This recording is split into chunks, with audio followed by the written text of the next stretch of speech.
Já, góða kvöldið, velkomin að Rauða borðinu sem þetta ekki borð í dag. Við erum að gera aðeins laga til í stúdíónu og flota gólf og svona, þannig að ég út á gangi.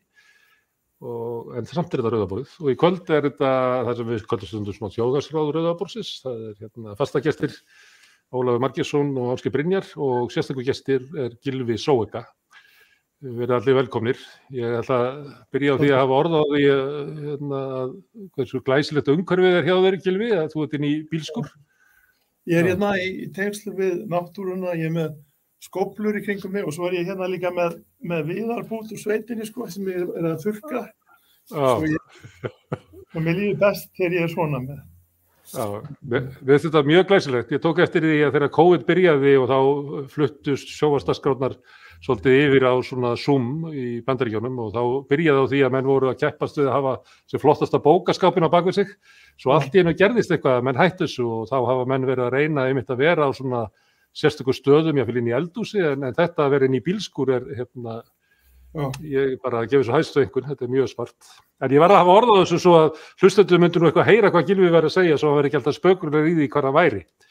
Herðu, en undir venjulegum kringumstæðum þá ættum við að vera að ræða fjárlögin í dag því þau voru lögð fram, en þetta ekki alveg svona fjárlög. Þetta eru út af stjórnarmyndunum tók langa tíma og allt það, að þá þetta eiginlega bara svona framreikningur á síðustu fjárlögum og það búið að boða það að raunveruleg stefna stjórnvalda komi fram í annar umræðu sem að verður einhvern tímann svona upp úr miðjan desember, svona í miðri aðventu. Þannig að þá kannski ræðum við frekar fjárlögin og áhrif þeirra á peningamálin, en það sem við ætlum að ræða í dag eða í kvöld svona það sem verður heitast umræðan í efnahagsmálum svona í haust sem eru vextir og verðbólga, hvort það sé raunveruleg verðbólga, hvort þetta sé aðflutt verðbólga sem að muni hvort sem hverfa og þess að séu Seðlabankinn kannski að bregðast of harkalega við, að sé að reyna að kveða niður verðbólgu sem má rekja til hráefnisverðshækkanir langt út í heimi og svo náttúrulega líka að þetta sé raunverulega heimatilbúið vandamál Seðlabankans þar sem að vaxtalækkunin á sínum tíma hafi leitt til hækkun húsnæðisverðs sem að tikkar síðan inn í grunn neysluvísitölunnar og eykur skráða verðbólgu og Seðlabanki bregst við því með því að hækka vexti aftur. Og Gylfi, þú ert náttúrulega í peningamálanefnd og ert svona haukur þar, þú hefur lagt til hækkun fyrr og oft meiri hækkun en ekki, þannig að þú ert til að maðurinn sem er rétt að spyrja að þessu, hvað gengur ykkur eiginlega til með því að vera að hækka vexti? Ég var nú lengt af dúfan en ég aðeins að herðast núna aldrei enn. En sko svarið við spurningunni er það að þegar að COVID kom þannig fyrir 1,5 ára síðan, þá voru vextir lækkaðir eftir að COVID kom 200 punktar, 2%.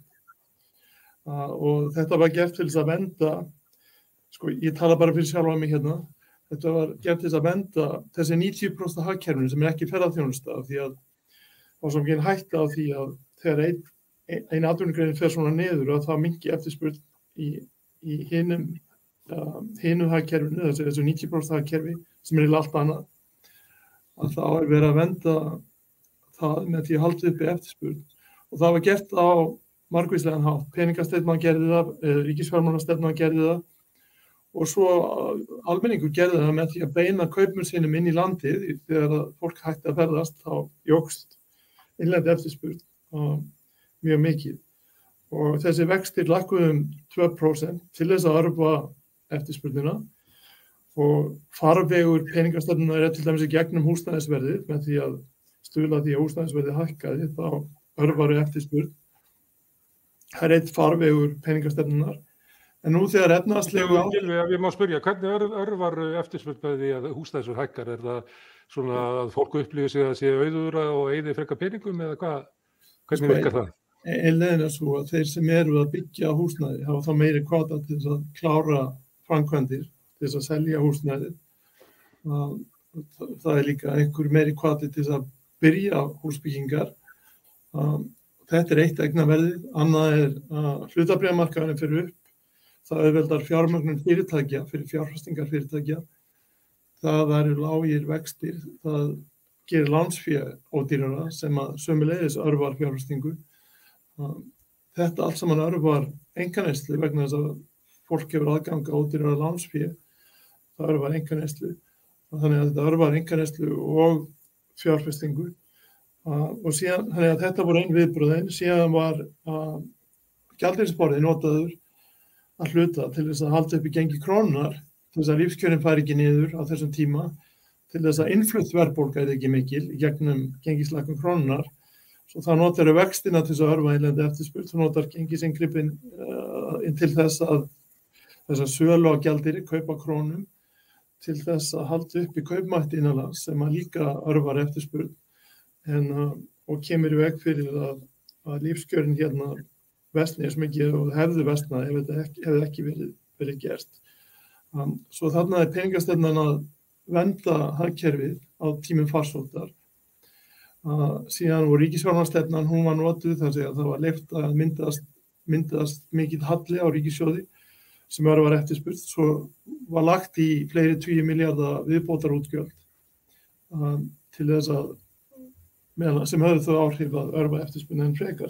En nú þegar að efnahagsleg áhrif COVID er að fjara út, það er rúmlega 4% hagvöxtur í ár og spáði 5% á næsta ári, þegar einkaneyslan er á fullri ferð upp á við, þegar það er skortur á fólki í fyrirtækjum, þegar atvinnuleysi er að koma mjög hratt niður, og þá er eðlilegt að þessi vaxtalækkun sem var gerð til þess að vernda hagkerfið á tímum farsóttar gangi einhver leyti tilbaka. Hún hefur ekki gengið að fullu tilbaka, það er ekki búið að hækka vextinn 2% síðan núna í ár, en þá er hugsunin svo, fara tilbaka vegna þess að ástæða þess að vextir voru lækkaðir er ekki lengur fyrir hendi. Þvert á móti erum við að horfa fram á... Akkur þurfum við að hafa hærri vexti heldur en bara næstu nágrannlönd? Af því að hér er meiri hagvöxtur eða? Það er meiri, fasteignaverð hefur líka hækkað úti, en laun hér hafa hækkað mun meira heldur en í landum allavega utan Austur-Evrópu. Ég með hérna til dæmis tölur hækkun launavísitölu eftir að með og án þess að taka tillit til vinnutímabreytinga frá því mars 2019. Þá hef ég hérna almenni markaður ASI er 17,5% launahækkanir. Svo lægstu launin þar eru oft hjá ríki og sveitarfélögum, en hjá sveitarfélögum hafa þessi lág laun. Ég er ekki að segja að fólkið á þetta skilið og það væri frábært að halda þessum kaupmætti. En hjá sveitarfélögum hækkaði 31,5% hjá ASI. BCB er að hækka svona bilinu 20 til 30%, almenna markaðin 20%, BHM 15%, almenna markaði. Svo við erum að tala þessi tveir þættir, framleiðsluþættir sem eru hérna innanlands, sem er ekki innfluttir. Það er vinnuafl og húsnæði. Hefur hækkað húsnæði einhver 15% síðasta árið og vinnuaflið hefur hækkað svona mikið í verði og þannig að þessir innlendu þættir eru að hækka svona hratt og fasteignaverðið vegna lága vaxtanna auðvitað og það er ekki ennþá við erum ekki ennþá farin að finna fyrir hækkun á erlendri verðbólgu, það sé að innflutningur hefur ekki farið að hækka ennþá, þannig að þetta er enn sem komið er innlendir þættir sem er að drífa verðbólguna áfram. Og þá á peningastefnan að vera framsýn, við erum ekki að bregðast við því sem er að gerast í dag eða í gær, heldur við eigum að sjá 1 eða 2 ár fram í tíman og þá er áhættumatið sem við verðum að fara í er það, hvað er það versta sem getur gerst? Við erum að reyna að sjá fyrir hætturnar og hættan þarna er að svona mikil eftirspurn innanlands vinnumarkaður sem er að hitna sem kemur fram í skorti á vinnuafli og launaskriði. Það er ekki bara þessar samningsbundnu hækkanir, heldur líka launaskriði. Vaxandi neysla og eftirspurn sem síðan á næsta ári gæti blandað saman við innflutta verðbólgu. Það býr til kokteil sem getur búið til innlenda verðbólgu sem er enn meiri en hún er í dag. Og þá verður bara aðeins að stíga á bremsuna, en ekki meira en svo að við erum ekki komin aftur í janúar 2020 með vaxtastigið. Má ég spyrja einu, ef ykkur að hlusta og hefur fengið ykkur að kaupmáttaraukningu. Hvað veldur því að Seðlabankinn þurfa að hækka vexti af því að ég fekk aukinn kaupmátt? Getur þú bara útskýrt svona mekanisman í þessu? Því að það munur á annars vegar krónutölunni sem þú færð og hins vegar kaupmætti. Kaupmátturinn er það sem þú getur keypt. Þessar tölur sem ég var að tala voru krónutölunar. Og það frábært að það ekki að bregðast við að kaupmáttur vaxi. En það sem að Seðlabankar eiga að hafa áhyggjur af að ef að krónutöluhækkunin veldur því að verðlag hækkar sem veldur því að kaupmátturinn eykst ekki eins mikið. Þess að við viljum ekki að krónutölunar séu að hækka og verðlagið séu að hækka af því að samkvæmt lögum á Seðlabankinn að sjá til þess að verðlag hækki 2,5%. Þess að stöðugt verðlag í lögum sem túlkað sem 2,5% verðbólgu á ári. Nú erum við með nokkur svona dæmi bara til dæmis í samningunum 2015, það var samið og það var mikil kaupmáttaraukning í kjölfar á þeim, en það leiddi ekki til aukinna verðbólgu. Ertu alveg viss á því að það sé þannig að ef að kaupmáttur að vaxa, þá mun eftirspurn vaxa og þar leiðandi mun verðbólgan, eru þið alveg vissum að þessi mekanismi sé allur sé svona? En mekanismin er ekki eins og þú lýsir því að það er engin sekur, við erum ekki að tala neitt slíkt, það að kaupmáttur vaxi er gott. Ef það er innistæða fyrir honum, að fyrirtækin geta borgað meiri kaupmátt og framleiðnin fyrir vaxandi, það er auðvitað markmið efnahagsstarfseminnar að kaupmátturinn vaxi, þannig að fólk hafi það betra. En hættan sem við þurfum að hafa áhyggjur af er að innlenda eftirspurn sé of mikil vegna þess að vextirnir eru svona lágir og húsnæðisvextirnir eru ennþá mjög lágir og það eru neikvæðir Seðlabankar raunvextir, vextir mínus verðbólga, eignaverðin í hæstu hæðum, það er hlutabréfamarkaður, það er fasteignamarkaður, það er líka, ef þú lítur á verð á sumarbústöðum út á landi, hvernig það hefur hækkað. Ég hringdi í eitt listagalleri, málverk hafa hækkað. Þetta er þessi klassísku áhrif örvandi peningastefnu. Og það sem við þurfum Mætti ekki segja það, ef ég má grípa fram í, mætti það ekki segja það að vaxtalækkunin í COVID sem áttu að örva hagkerfið almennt, leiddi raunverulega bara til hækkunar á gömlum eignum eins og hlutabréfum eða húsnæði eða sumarbústöðum og listaverkum og alls konar svo dóttir í, leiddi raunverulega ekki til örvunar hagkerfisins sjálfs og maður þá ekki að segja það, svo aðgerð hafi raunverulega verið kannski, svolítið vafasöm. Nei, þetta er bara skólabókardæmi miðlunarferli peningastefnunar. Ef verð á sumarbústöðum fer upp, þá myndast hvati fyrir smiði og verktaka að byggja nýja sumarbústaði. Það er raunverulega efnahagsstarfsemi. Ef verð á húsnæði fer upp í borginni, þá myndast hvati fyrir verktaka að ljúka sínum framkvæmdum og selja húsnæði. Það eru bara efnahagsstarfsemi. Þegar verð á fasteignum hækkar, þá finnst fólki það og það á meira, það er þá eignir umfram skuldir hafa hækkað og þá er við því að búast að einkaneyslan aukist. Þegar að verð á listaverkum hækkar, þá getur búist við því að listmálarar máli fleiri málverk. Þetta er farvegur peningastefnunar og þetta er nauðsynlegt þegar það er mikill slaki. Það er mikill slaki og þú vilt örva eftirspurn til þess að venda atvinnuna. En þegar að slakin breytist í vaxandi eftirspurn og hækkandi verðlag innanlands og þá vinnumarkaðurinn, hann er bara þá að endurspegla þessa miklu eftirspurn. Þá er hætta á launaskriði, fyrirtækin er að keppa starfsfólk og þá hækki launin, eins og við sjáum nú í Bandaríkjunum að uppsagni starfsfólk, þess að þegar starfsfólki segir upp af eigin frumkvæði hafa stórauki, svo menn að tala núna að þetta sé the great resignation. The great recession var þarna 2008, núna the great recession, því að fólk er to resign, þess að segja upp störfum og menn segja bara upp störfum í milljónatali þar vegna þess að það er svo auðvelt að fá starf annar staðar, vegna þess að það er svo mikil hiti á vinnumarkaðnum sem kemur svo fram í verðbólgu og við þarna í þessum seðlabanka okkar og í seðlabankum allar heim höfum það hlutverk að halda verðlagi í stöðu og koma ekki fyrir að verðbólgan fara böndunum því að verðbólgan, hún skemmir kaupmáttinn, hún verður til þess að verðtryggð lán hækka og verðbólgan er það versta sem kemur fyrir launafólk og kemur verst við þá sem að lægstu launin hafa.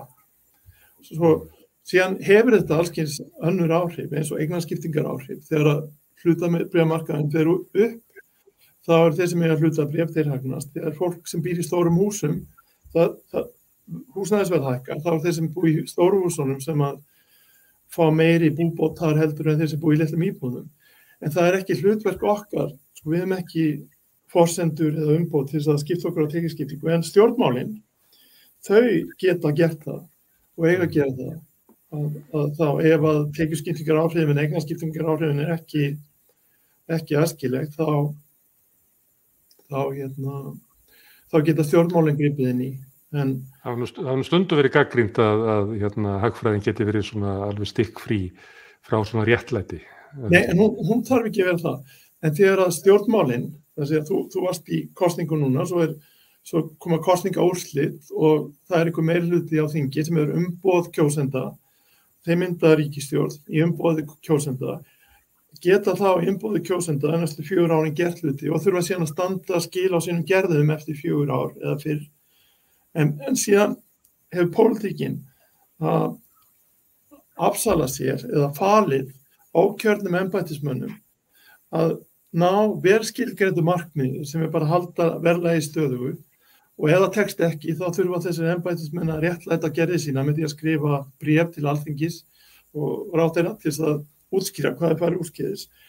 En þegar pólitíkin gefur frá sér hlutverk, það verður að vera vel skilgreint þetta hlutverk. Þú getur ekki allast í þess að þessir embættismenn séu að hugsa tekjuskiptingu. Kannski einn af þessum embættismönnum hægri sinnaður og annar vinstri sinnaður og einn krati og allavega. En það á ekki að skipta neinu máli. Þeir hafa ekki umboð til þess að vera í slíkum málum. Þeir eru halda sig fyrir utan pólitík, stjórnmál og þar sem stjórnmálin, þannig að það verður að vera alveg skýrt að... Þú þarf kannski að pikka í hann Ásgeir félagaðinn í Seðlabankanum, hann svolítið að kvarta yfir launahækkunum og hann að reka eftir Sundabraut og hann alls ósmeykur við að blanda sér inn í pólitíksdeilumál. En við höfum sko reglan þarna, þetta hefur gengið vel þessi ársíðin verið þarna vegna þess að við eins og sést á fundagerðum, eins og núna kemur fundagerð síðasta fundar á morgun verður birt, þar sem að lýst að hvaða sjónarmið komu, núna einhver að koma inn. Halló, ekki, ég á fund. Ok, bye. Þetta allt mjög óformlegt. Í fundagerðunum, það fyrst, sko, það tekin ákvörðun, tekur 1-2 daga á fundum, síðan þar starfsfólk Seðlabankans að kynna ástand efnahagsmála, síðan tekin ákvörðun, hún kynnt á miðvikudegi, 2 vikur síðan kemur fundagerð fram með öllum þeir rökum sem voru með á móti og hvernig atkvæðagreiðslan fór.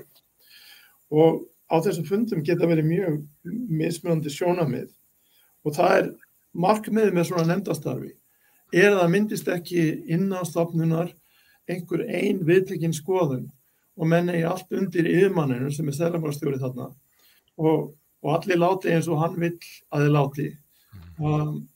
Heldur koma ytri aðilar inn og þeir hafa það hlutverk að koma með önnur sjónarmið þarna inn og þarna eiga á fólk ekki vera sammála að vera sammála, heldur á það að hafa sannfæringu það hvað rétt. Því þetta ekki bara vísindi, þetta er dómgreind tímasetningar.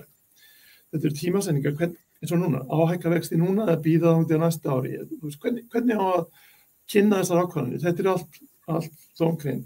En svo komið að því sem varst að segja, en svo höfum við þá reglu að við stöndum saman ákvarðanir og við erum ekki að deila í fjölmiðlum innbyrðis og hvað var þar? Já, Seðlabankastjórinn, hann verður bara að standa fyrir sínum máli, hvað hann segir, en reglan svo, óháð persónuleikendum, að þegar að pólitíkin felur svona stofnun eins og Seðlabanka, sem hefur ekki lýðræðislegt umboð, hún hefur bara umboð frá pólitíkinni, til þess að taka svona veigamiklar ákvarðanir, það verður að vera skýr markmið, og þau markmið skýr, það verðstöðuleiki hér.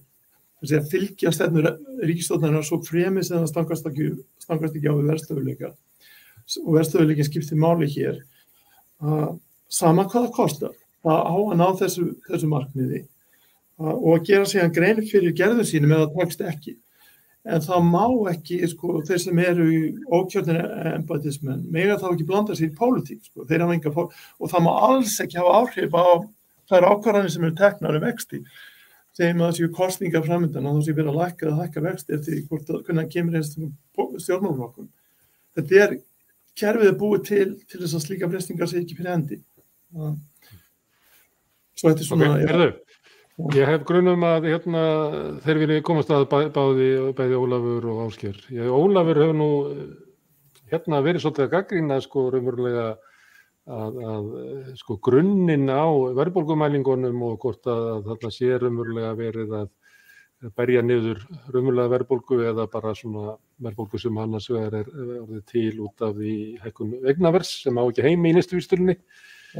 Hvað segirðu það, Ólafur? Er Seðlabankinn að glíma við svona vindmyllur? Þetta bara best að spyrja Gylfaði sérstaklega hvað honum þykir varðandi það að hafa eignaverð inni í neysluverðsvísitölunni eins og fasteignaverð í raun og reynd En bara sem dæmi til þess að fara í gegnum sko, hver áhrifin í rauninni hafa verið af vaxtastefnu og peningamálastefnu Seðlabankans svona yfir síðustu 18 mánuði eða svo. Vextir lækkuðu einmitt þessi 200 eða sem sagt 2% stig. Útlánavextir þeir á lánum banka til fasteignakaupa lækkuðu frá það byrja 5% niður í 3,5%, þannig að það 1,5% þar. Það eðlilegt að það sé ekki nákvæmlega 1 fyrir 1, það einfaldlega vegna þess að þetta eru lengri lán. En ef þið bara hugsa, sko það mjög einföld þumalputtaregla sem hún notuð en þess að hún virkar í grófum dráttum. Ef þið lækkið vexti þetta mikið, í þetta skiptið þá lækka þeir kannski 200 punkta og á langa endanum þeir að lækka 1,5%. Og á sama tíma ertu með kreppu í hagkerfinu, þannig að það eðlilegt að sé sett einhver meiri ávöxtunarkrafa á fasteign. Það ekki eðlilegt að þegar þessir liðir lækka svona mikið 1,5% sem sagt og 2%, að þá lækki ávöxtunarkrafan á fasteignum kannski 1% líka. Og ef við hefðum verið með svona bara back of the envelope, eins og sagt á ensku, svona einfaldir reikningar, sýna að bara þökk sé vaxtalækkuninni þá ætti fasteignaverð að hækka sirka 25% vegna þess að ávöxtunarkrafan lækkaði. Þannig að þetta einn hlutin og nota bene síðan... En akkur ættum við ekki að hækka, ef það óvissa framtíðina, ætti það ekki frekar að valda að hærri ávöxtunarkröfu? Það eitthvað sem ég viss. Það eykst riskpremiumið en á sama tíma ertu að lækka baseinn, þannig að all ávöxtunarkrafan lækkar ekki mikið og þú ert að lækka baseinn sjálf. Þú ert að lækka baseinn 200 punkta og sama tíma ertu að auka áhættu þóknunina sem sett ofan á það, þannig að hún heildar ávöxtunarkrafan lækkar ekki það saman. En síðan á sama tíma þá sem sagt bara til að hafa það í huga fasteignaverð á árið 2020 hækkaði einhver 7% eða svo. Hún búin að hækka núna kannski þessi 15, 16, 17% og ef við leggjum þetta saman þá erum við komin upp í 25% sem þumalputtareglan segir okkur til Á sama tíma fjórfaldaðist magn að lána frá bankakerfinu yfir á fasteignamarkaðinn, sirkabát. Fóru það bil. Eitthvað á þeim var notað til þess að borga niður lán til lífeyrissjóða, ekki öll, mjög mikið af þeim voru notuð til þess að kaupa fasteignir og veltan stórjókst. Mikil aukning af lánum inn á húsnæðismarkaðinn eykur mjög eðlilega eftirspurn eftir því að eignast eignir sem síðan þá hækkar eignaverð. Að lokum þá endaði það með því að þegar út af og sem bein afleiðing af því hvernig peningamálastjórnin var framkvæmd, lækkun vaxta og það var ekki komið í veg fyrir það að bankar gætu aukið útlán til fasteignakaupa svona mikið. Það endaði á því að eignaverðsliðurinn sem í vísitölu neysluverðs hann hækkaði þetta mikið, þannig að í dag verðbólga 4,8% og af þessum 4,8% stigum fasteignaverðsliðurinn ábyrgur fyrir 2% stigum. Þannig að ef við værum að mæla, ef við værum að mæla verðbólgu réttar, það að segja ekki horfa á eignaverð, þetta bara kostnaðinn við það að lifa í fasteigninni, það að segja greidd leiga. Það væri verðbólga í dag ekki svona í kringum þessi 4,8% eins og hún í dag, hún væri eitthvað í kringum 3,1% eða svo. Þannig að það er ansi svona margt sem, og já, nota bene, líka með miðlunarstefnuna. Það mikilvægt að til þess að miðlunarstefnan virki, þá verður til þess að miðlunarferlið virki, þá verður svona ákveðin olía að vera í ferlinu og þessi olía lán, það að segja kredit. Og bara sem dæmi má nefna það að vegna þess að peningamálastefna getur sem dæmi nota þjóðhagsvarúðartæki til þess að stýra flæðinu á olíunni í ákveðna farvegi. Sem dæmi hægt að hvetja bankana frekar til þess að lána til fasteigna bygginga frekar heldur en fasteigna kaupa.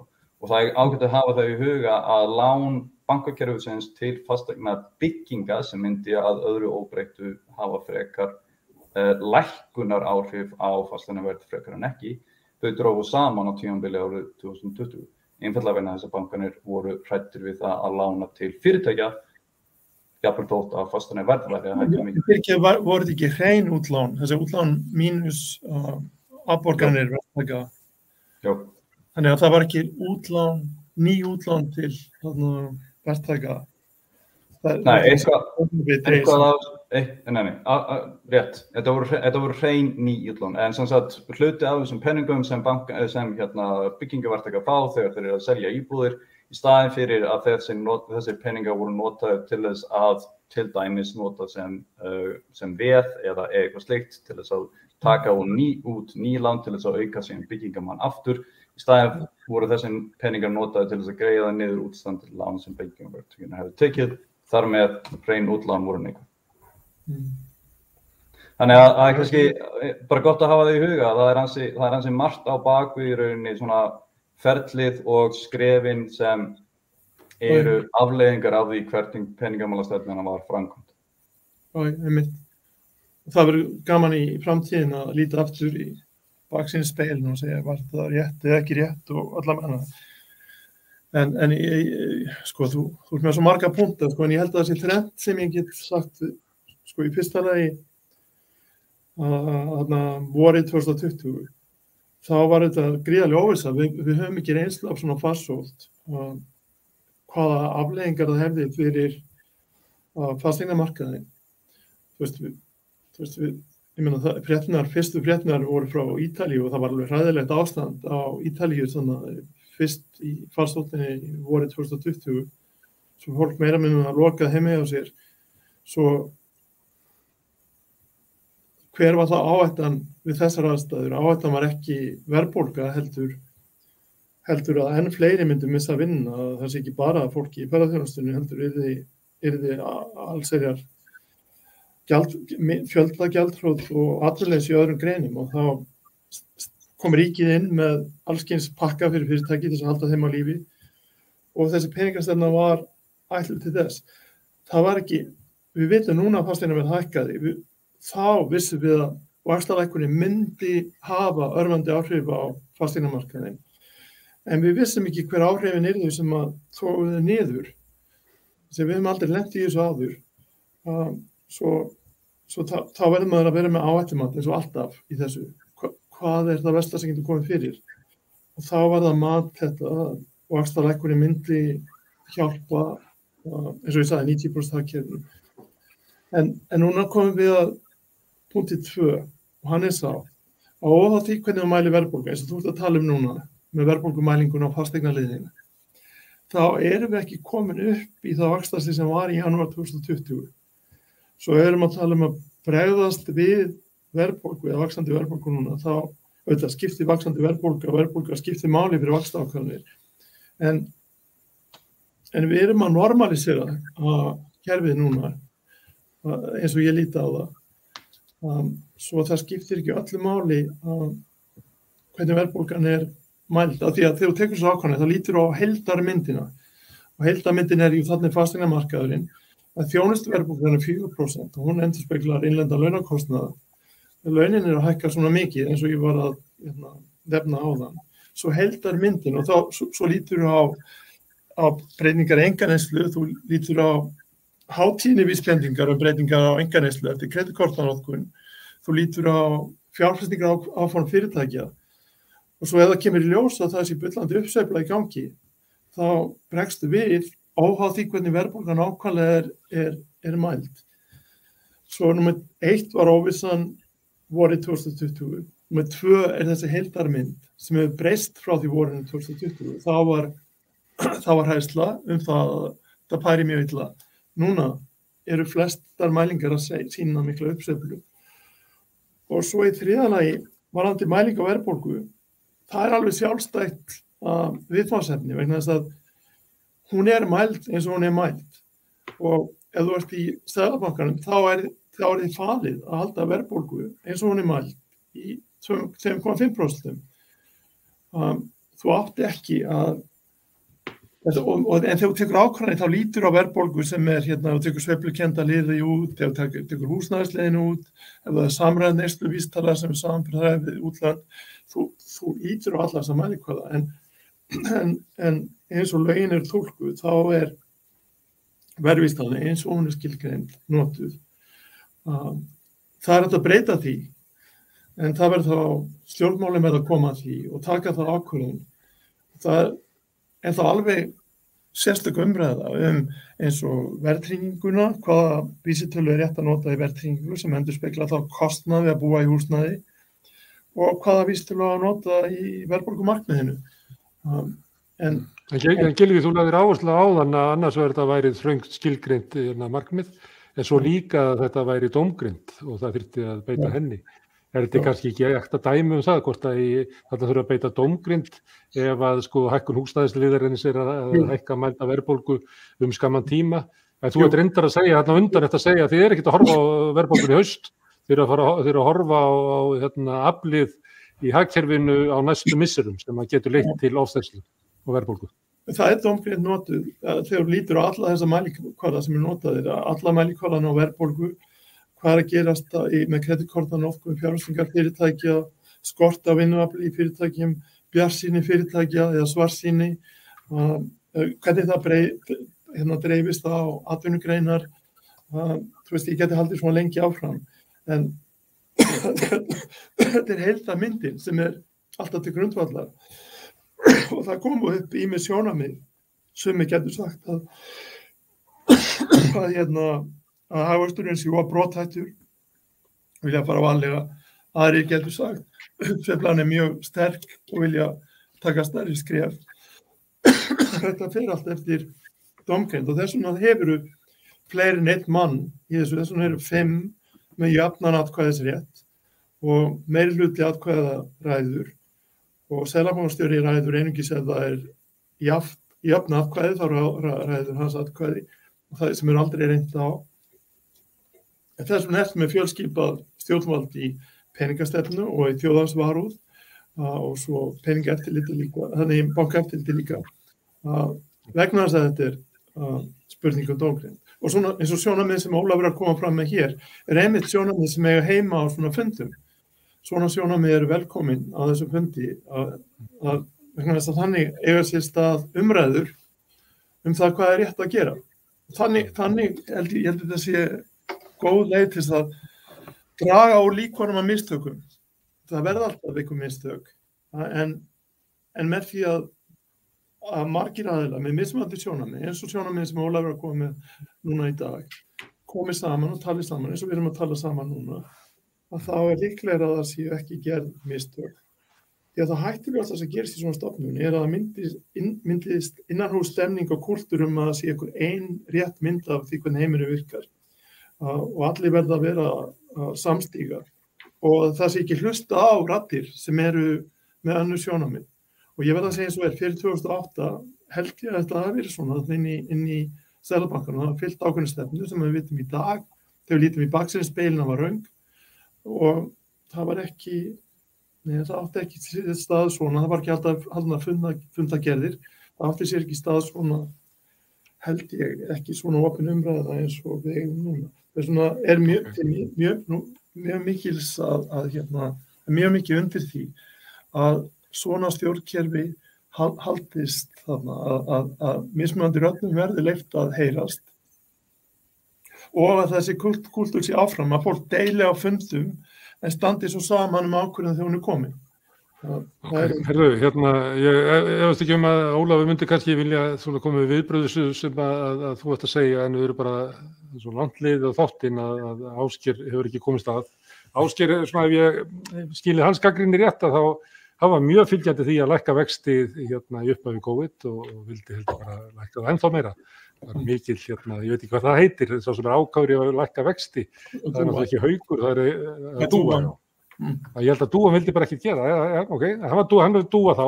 Og núna í haust þá heyrist mér svona á honum helst að honum finnist þið hækka of mikið of snemma og ekki síst bara í samanburði við það sem að gerast í öðrum löndum. Hvað segirðu, Ásgeir Brynjar, eru þau að hækka of mikið of snemma af því að út af ykkur sem að Gylfi og félagar sjá að munir ekki hugsa að geta gerst í janúar, febrúar, mars, apríl, maí á næsta ári? Já, ég tek það fyrst fram, ég treysti Gylfa mjög vel í þessari nefnd. Ég held reyndar að ég sé ekkert endilega dúfa, ég var að lesa ræðu Christine Lagarde sem ég held nú svolítið mikið upp á sem seðlabankastjórinn í Evrópska seðlabankanum og ég held að mig langi svolítið að reyna að vera eins og hún ugla frekar heldur en dúfa eða haukur sem hefur verið þessi tveir fuglar sem hafa verið að bítast þarna í. Notar hún þá uglasatt á kvisti til að komast að ákvörðunum? Nei, ég held ekki uglasatt á kvisti, ég held að hugmyndin sé nú að reyna að hugsa hlutina aðeins dýpra og vandlegar heldur en út frá einu mælitæki og einu verkfæri og ég... Hún upplifir að hún hafi meira svigrúm heldur en Gylfi lýsir svona svigrúm í peningamála. Já, og þau voru... Sem bara mjög þröngt. Já, þau voru að ramma peningastefnunar í Evrópska seðlabankanum í sumar og þeim bandaríska í síðasta haust og þá eru þau að breyta því hvernig þau horfa á markmið, taka það víðar og yfir lengra tímabil og einmitt vara við hættuna á meðaltölunum því það er hægt að fá mikla hækkun eins og dæmin sem Gylfi tók af launum eflingarstarfsfólkins hjá sveitarfélögunum. Ég meina þetta bara fólki sem á lægstu laununum sem að kenna í skólastiginu. Þannig að ef þú ert með mjög lág laun þá verður ekkert svo mikil hækkun há prósenta meðan að ef að það til fólk sem að eyðir mjög stórum hluta af laununum sínum í húsnæðiskostnað sem að fer upp að þá getur miðlun peningastefnunar orðið nánast of sterk að því að þá fer það að draga úr neyslu hjá þessu fólki að því það þarf að eyða öllu sínu af sínum lágu launum þó þau hafa hækkað aðeins í bara það að búa til 100 milljarða hagnaðinn hjá bönkunum sem var notabene lækkaður skatturinn á sem ég held nú að svona í alþjóðlegu samhengi maður ætti nú kannski að skoða hvort það sé ekki betra að skattleggja eitthvað af hagnaðinum en það er aukaðri stóri punktur. Ásgeir, ertu til í að segja okkur hvað er það sem Evrópski seðlabankinn tekur tilliti til sem íslenski seðlabanki gerir ekki? Já, hún var að segja frá því, hún var í til dæmis yfirheyrslu á Evrópuþinginu líka og þá var hún að segja að þau voru að skoða hina undirliggjandi þætti til að átta sig á því að því hún búin að vera að halda mjög mikið fram eins og Powell í Bandaríkjunum.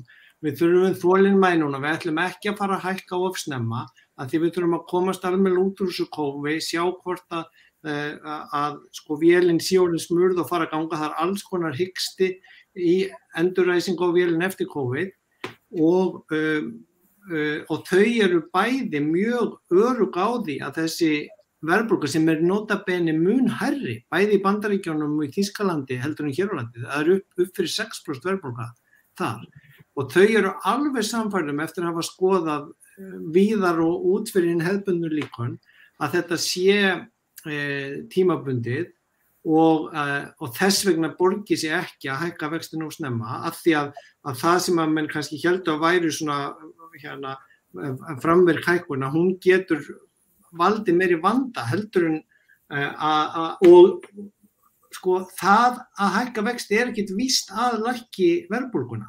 Og nú ég ekki að segja mína skoðun, ég bara vísa í erindi Charles Goodhart á sindraráðstefnunni hjá Evrópska seðlabankanum fyrir sumar. Ég hef sko búin að skrifa 5 greinar, Gylfi, í vísbendingu fyrir ykkur í nefndinni og Goodhart til dæmis búin að halda því fram, það engin góð kenning til verðbólguna núna og hann slær út þessar 3 hefðbundnu Phillips-kúrfan hagar sér ekki eins og hún á að vera peningamagnkenningin ekki að virka og kenningin verðbólguvæntingar sem var nú bara sko mjög harkalega slegin út af borðinu með nýlegri grein hjá feddanum í Bandaríkjunum og getur nánast verið hættulegt. Þannig að sko bara það hvernig Gylfi og aðrir úr Seðlabankanum tala getur frekar búið til meiri verðbólgu hér og látið menn fara að hækka vörunar óþörfu.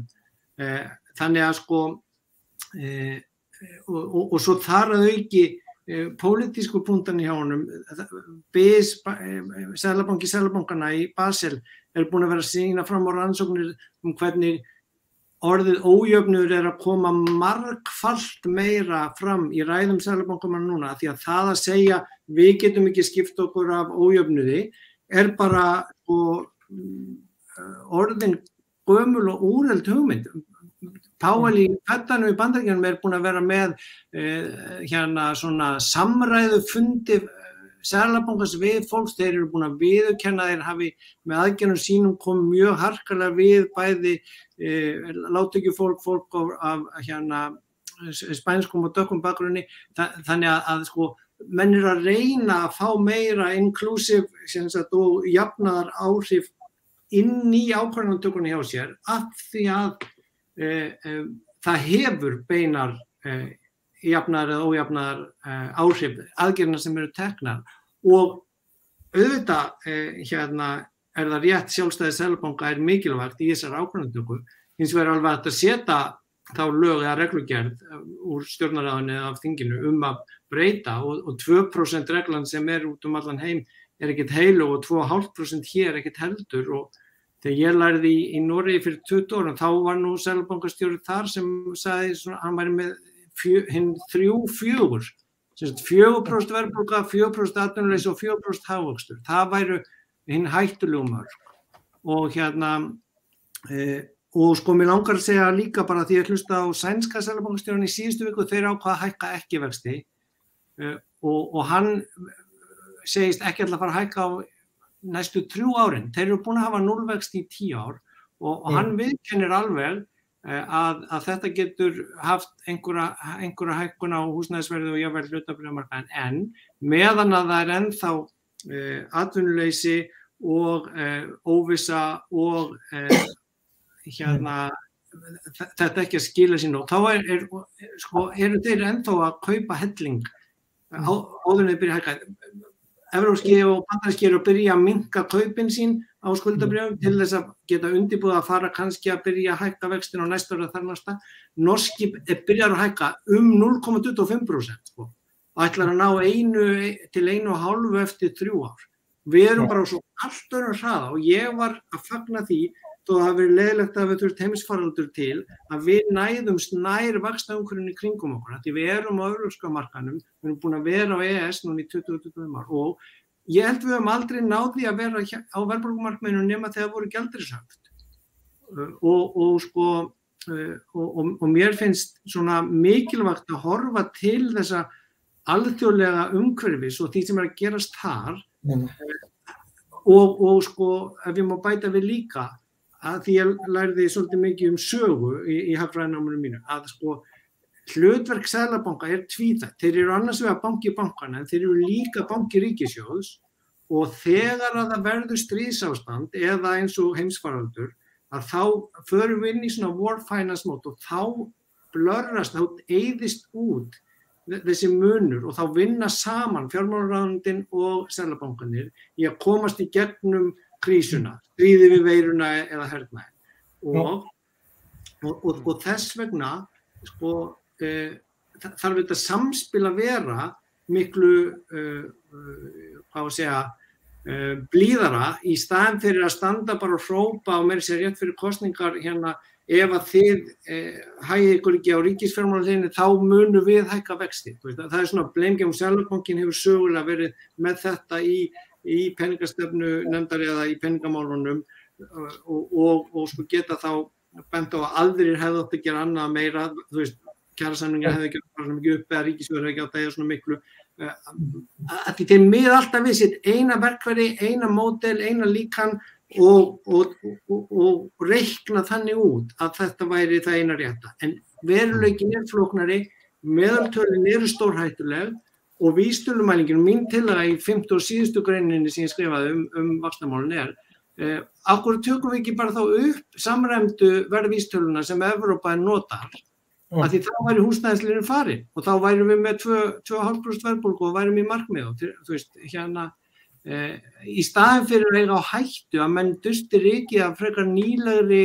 aðgerð sem hét leiðréttingin.is og kostaði ríkissjóð 72.000 milljónir til að laga eitthvað hérna með sinna húsnæðislánum sem að sko þá voru líka búin að hækka 80.000 milljónir húseignirnar sjálfar sem til lán voru í og ég hef ágjör af því að eitthvað svona verði gert ef að það farið of harkalega í of mikla hækkun og miðlunin sem orðið miklu öflugri núna þegar að helmingur húsnæðislánanna komin yfir í óverðtryggð lán eins og maður á að venjast frá Skandinavíu. Ég þá bara býta Ásgeir, Ólafur kom með svona 3-liða spurningu eða Gylfi treysti sér í 3 liði af því sem það var nefnt út komin í einhverjar enn fleiri. Þetta er bara grundvallaratriði þar sem að Ásgeir að halda fram í fyrsta lagi að Íslenski seðlabanki sé okkur í annarri leið en flestir aðrir seðlabankar í nágrenni okkar og svo hitt að þú sett ekki bara að keyra í myrkri og þoku og slittu heldur sko virkar ekki gírstökin hjá þér og ekki bensínið og ekki bremsan og ekki stýrið eða neitt þannig að svona þessi tæki sem að menn telja að sé hægt að nota að þau bara virki ekki og þú verður að henda hérna manuelnum hvernig það ná þessu og veit aftur í söguna af einhverju nýri leið til þess að keyra inn að bíl ef ég má, þetta vera svona þetta þrennt. Tækin hins vegar virka betur núna vegna þess að, já, eins og Ásgeir sagði með breytilegu vextina en þar hafi ekki búið að setja reglur greiðslubyrði, hámark greiðslubyrði af húsnæðislánum sem heldur því að vaxtabreytingar hafa meiri áhrif á eftirspurn núna heldur en áður. En fyrir almenningin við því að ég nú svolítið að vinna með leigjendum þessa dagana. Það hefur nú bara þau áhrif að þú ferð ekki lán en þú ferð rakin út á sko húsnæðismarkaðinn sem borgar ennþá herra sem að náttúrulega dregur eftirspurn því að húseigandinn hirðir bara peningana þeirra. Það er allskyns eignadreifingar og tekjuskiptingar áhrif sem að pólitíkin verður að fylgjast með. Ég tek undir það að seðlabankar eiga að taka saman upplýsingar tekjuskiptingar og eignaskiptingar áhrif peningastefnunnar. Þess verður annars skref sko að allast þess að þeir séu að hugsa mikið það að það sé orðið markmið hjá þeim. Því að hvert ætti markmið að vera? En stóra máli hjá honum Ásgeiri Brynjari hvernig ástandið í útlandum, í Evrópu, í Bandaríkjunum og Bretlandi og ég verði að segja eins og að aldrei þessu vant ég hefði seint trúað að ég myndi segja þetta en okkar litla land stendur bara mjög vel með við þessi stórveldi vegna þess að skuldir ríkissjóðs eru lágar vegna þess að skuldir almennings eru ekki hærri en þær eru vegna þess að skuldir fyrirtæki hafa lækkað mikið þá getum við hérna að músa hlaupinu þá getum við hérna ekki tölvús sko þeir eru með þau vandamál Christine Lagarde með það vandamál að að ríkissjóður Seðlabanki Evrópu er að fjármagna hallarekstur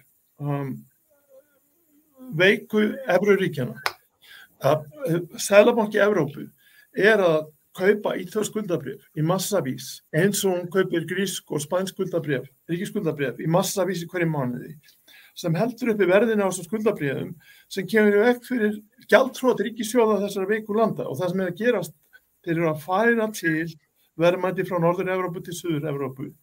Að meðan þeir að búa til með því að bregðast ekki við, að verðbólga í Þýskalandi orðin yfir 5% og Þjóðverjar sem heimili, þýsk heimili spara mikið, þeir geyma sínar til sparnað á óverðtryggðum bankareikningum sem allt í einu konum með neikvæða vexti. Svo það að verða til tilflutningur á verðmætum innan Evrópu. Það að vera skattleggja þýskan almenning til þess að halda upp í ítalska ríkinu sem getur ekki lagt á skatt vegna innri spillingar.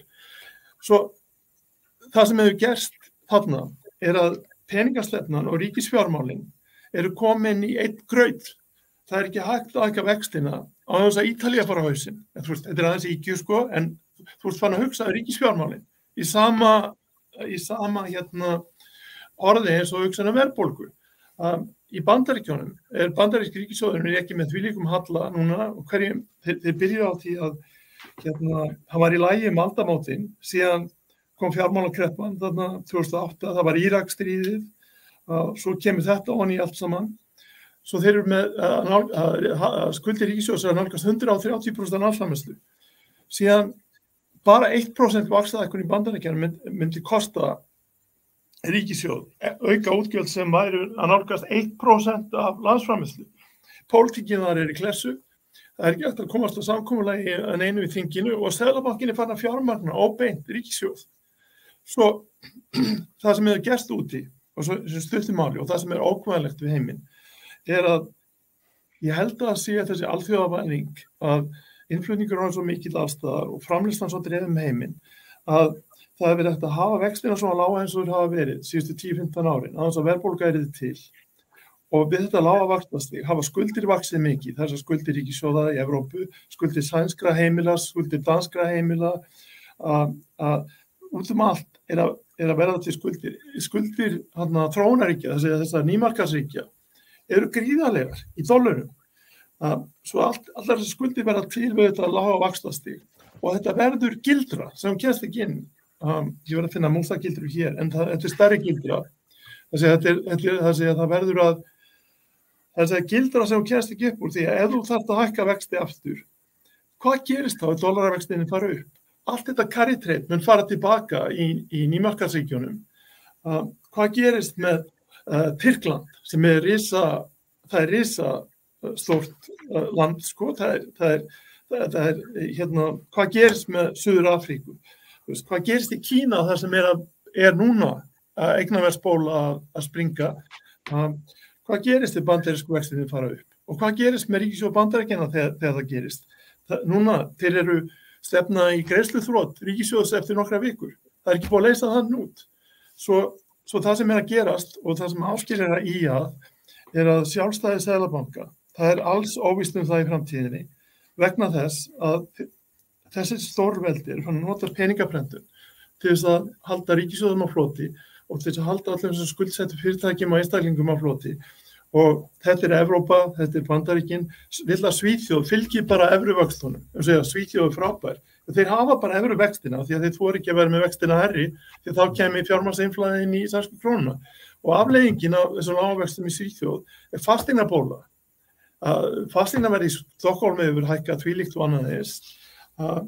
Ég var ekki hissa á því að Svíþjóð og Danmörk líka lenti í fjármálakreppu innan einhverju ára. Af því að ef að verðbólgan verður vandamál og þau þurfa að hækka vextina, hvað gerist þá með sænsk heimili og hvað gerist með dansk heimili? Og þá ertu með meiri háttar vandamál. Svo aldrei þessu vant, það margt að hérna í okkar litla landi, en aldrei þessu vant eru þessi mál í betra standi heldur en í þessum stórveldum.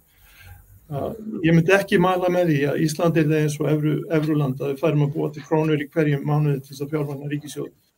Ég held að það sé ekki framfara skref. Eða búa til ofurhátt fasteignaverð hérna í Reykjavík með því að halda vöxtunum svona lágum mjög lengi. Ég vissum að þeir vilja andmæla þér en það svolítið liðið á þáttinn og við erum bara með umfjöldurefni, þannig að það er náttúrulega bara komin efnaðarstefna í heiminum og stefna seðlabanka út allan heim í samanburði Ísland. Þannig að við munum ekki geta klárað þessu umræðu, verðum að halda henni áfram. Við svolítið gaman að því að ég man fyrst eftir Gylfa árunum fyrir hrun að vera einn af röddunum sem andmæltu svona hugmyndunum íslensku leiðina. Það var allir að tala íslensku leiðina. Ólafur Ragnar og ríkisstjórnin og þátti bara að setja alla útlendinga á námskeið og þau skildi ekki að Ísland væri raunverulega réttri leið en heimurinn á rangri leið. En núna talar þú bara þannig, Gylfi? Ég held að munurinn sem sá að þetta land lenti í meira átta krassi 2008 og vegna þess að það gerist yfirleitt og hefur alltaf gerst þegar þetta var Skandinavía 91, Svíþjóð, Noregur, Finnland 91. Þú ert eiginlega að spá meiri háttar hruni bæði í Evrópu og Bandaríkjunum og Kína, þú ert eiginlega búin að spá efnahagshruni út allan heim. En svona efnahagshrun hefur það ýmiss konar áhrif. Það hreinsar skuldir og hrunið 2008 hreinsaði skuldir af Íslandi. Það var útlendingar sem borguðu tjónið og allir þessi milljarðar hreinsuðust og það er miklu meiri varfærni í efnahagsstefnunni núna síðan 2008 af því að landi lenti í þessu krassi 2008. Svo þetta er ekki að því að Ísland sé frábært, þetta er bara lönd sem lenda í svona krassi eins og við gerum 2008 árinu eftir sína meiri varkárni eins og heimurinn eftir krassi 29-30 þá meðan svo kynslóð réði sem að upplifðu þá var heimurinn í lagi. Það var ekki fyrir enn upp úr 1970-80 sem að fara að slaka öllu regluverki, leyfa meiri áhættusækni, að láta markaðinn ráða, fjármálamarkaðinn ráða án eftirlits og regluna. Það gerðist eftir að þarna í lok síðustu aldar sem síðan hafið þessar afleiðingar sem að gerði. En maður getur lært af reynslunni og munurinn á okkur og Evrópu þess að þeir lærðu af reynslunni en skuldirnar fóru ekki neitt. Þess að við losnum við skuldirnar, þeir losnum ekki við þær. Gríska ríki losnaði mjög lítið. Ágætt, treystir til þess að segja ekki koma bara með eitthvað andmæli í 2 setningum. Já, ég var ekki að mæla til þess að Seðlabankinn og Gylfi færi að prenta peninga fyrir ríkissjóðs, alls ekki, en hins vegar getur hvorki Bandaríkin í Evrópa gert eins og Ísland gerði 2008 og látið útlendingarna borga skuldirnar eða taka á sig niðurfellinguna. Þannig að allur heimurinn í stríðinu við veiruna, allir ríkissjóður allan heimur búin að auka skuldirnar. Þannig að þess vegna vaxtastigið svona lágt allan heim ennþá og í framhaldinu. Þannig að ég bara inn á munin. Já, þetta svo ennþá stekkar þetta, nú komið inn á borðið uppgjörðu hrunið á Íslandi, þannig að umræðuefni stekkar alltaf, en ég verða bara að fá okkur seinna og velja bara enn þengra umræðuefni. Ég vil enda á eitt athyglisvert í þessu þætti, sem það að Gylfi Zoëga heldur í fram að sé haukur, en það mús í bílskúrnum hans sem að bendir til þess að hann sé ekki haukur. Hann er dúa, annars væri hann löngu búin að veiða þessa mús. En ég þakka ykkur kærlega fyrir, Gylfi, Ásgeir og Ólafur fyrir að setja þetta niður og hlustendur fyrir að staldra við, bendi á að Rauða borðið heldur áfram. Ég vil líka minna á það að samstöðun er vaxandi svona vettvangur, þetta er eiginlega ekki fjölmiðill, þetta er svona fundaraðstaða / fjölmiðill.